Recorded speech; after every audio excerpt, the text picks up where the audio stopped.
nasty storm headed our way. Meteorologist Vanessa Murdoch is back now with the first alert forecast and a lot of information we all need to know. Vanessa. Yeah, there's a lot going on. I'm sure this comes as no surprise to anybody, but it was cold today. The high was 17 degrees. That's 22 degrees below the norm. Today was the coldest daytime since Christmas Day of 2022.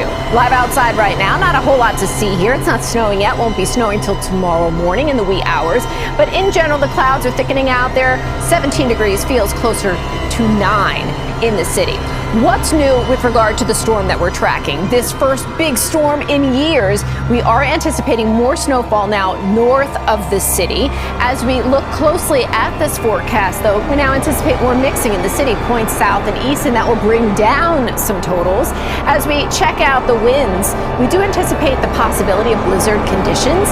Those winds will be whipping snow in a way that could reduce the visibility to a quarter mile or less, and that would mean blizzard conditions are possible. We're not banking on it, but it is a possibility tomorrow, and the storm may exit a little bit earlier on Monday than previously believed. Here is our storm system. It is massive, as we discussed. A lot of storm reports coming out of the system already. Lots of ice reports, snow reports. You know it is dangerously cold. Those extreme cold reports coming out of the northern tier. Us here locally right now, we're tracking the snow into Virginia. Roughly speaking, the leading edge of the snow is about 300 miles away. Of course, it keeps shifting, but certainly Roanoke, Virginia, getting some snow right now. What can we expect? Your first alert futurecast model showing, yes, tonight it is cold as those clouds fill in. Tomorrow morning, approaching daybreak now, the snow is going to follow that cold. It is overfilling the region by 10 a.m. tomorrow morning. Light to moderate, possibly pockets of heavy snow. You see those in the dark blue. By midday, 1 o'clock, look what's happening at the bottom of your screen. Some wintry mixing is starting to squeeze in. We're talking about sleet, maybe a little bit of freezing rain, but still snowing steadily and heavily, mainly north and east of the city.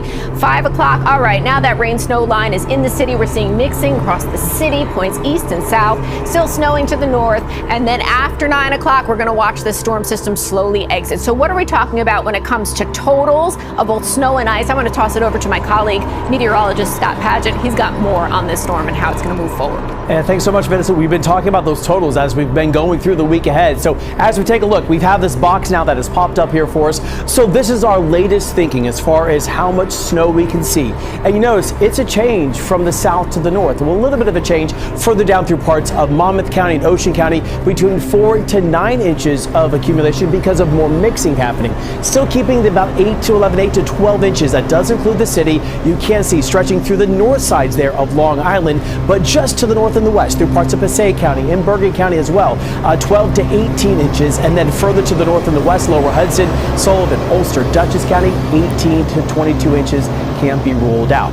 So ice accumulation, that is the other story. We're going to see some sleet mixing its way on in, as Vanessa mentioned. So what are we looking at? Maybe near a quarter of an inch down towards our south and west in Manalapan, about 1/10 of an inch Middletown, near about 2/10 in the city, through parts of the South Shore as well, near about 2/10 through parts of Long Island. So that is sleet on top of snow and icy conditions.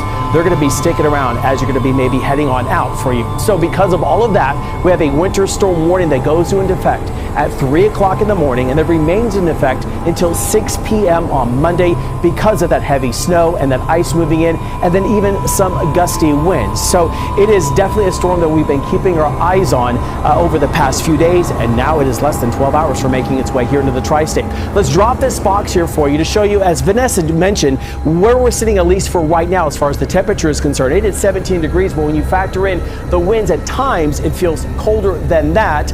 Look at the dew point, -13. So dryers in place, that will change. As I step on over to the side here real fast, just want to show you that tonight we'll see our temperatures down to 12 in the city, to 6 at Woodbury, to about 1 in Monticello, to 7 in Somerville. So yeah, it's going to be colder than through your Sunday. Temperatures trying to warm to the upper teens by 4, but feeling like the single digits all afternoon, Vanessa, and we don't warm above freezing for quite some time, which is showing up in that 7-day. Yeah, the first alert 7 days shows you the coldest stretch since January of 2018. It's nothing but 20s, folks. Sunday, Monday, first alert weather days because we're tracking this snowstorm and, of course, the dangerous cold. It's going to be messy all the way through Monday, maybe even into Tuesday morning. Those temperatures do not get into the 30s throughout next weekend. It is a cold stretch ahead, but of course the storm comes first. We'll be right back after this.